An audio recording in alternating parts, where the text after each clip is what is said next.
uh, kalau saya melihatnya gini Mas, jadi kan ada beberapa survei ya yang melakukan itu gitu. Dan menurut saya ini lembaga survei yang bisa dipercaya gitu ya, misalnya Kompas. Survei Kompas kan menunjukkan bahwa di situasi pandemi ini pilkada itu bukan prioritasnya masyarakat. Prioritasnya masyarakat itu mungkin kesehatannya gitu ya, mungkin ekonominya, mungkin pendidikannya gitu ya, yang sekarang juga masih ada masalah gitu. Jadi pilkada bukan prioritasnya masyarakat sekarang gitu ya. Nah, ini kan tantangan, sementara targetnya teman-teman di KPU, angka partisipasi itu 75%. Itu angka yang tinggi menurut saya, target yang cukup tinggi gitu ya, bisa mencapai 75%. Nah, kita dihadapkan, ini masyarakat tuh nggak menjadikan pilkada prioritas.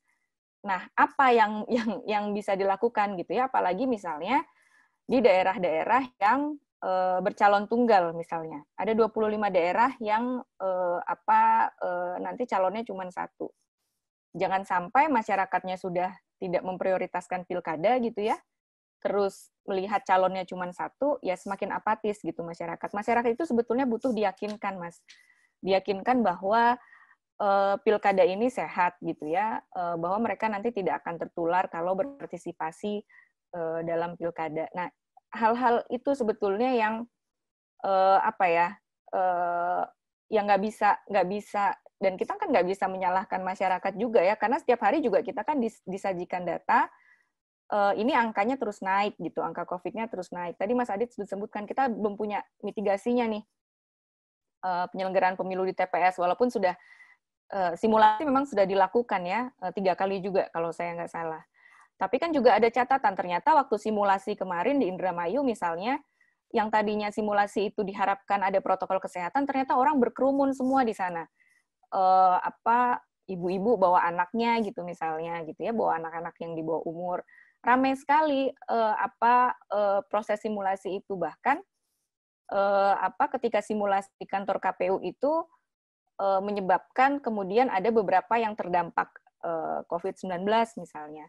Nah, artinya kan masih banyak yang harus yang masih banyak harus diperbaiki juga gitu ya dalam teknis penghitungnya. Nah, menurut saya sebetulnya bukan hanya hari hanya saja gitu. Tadi tahapan yang lain nih. Hari ini penetapan gitu ya. Besok pengundian nomor urut gitu.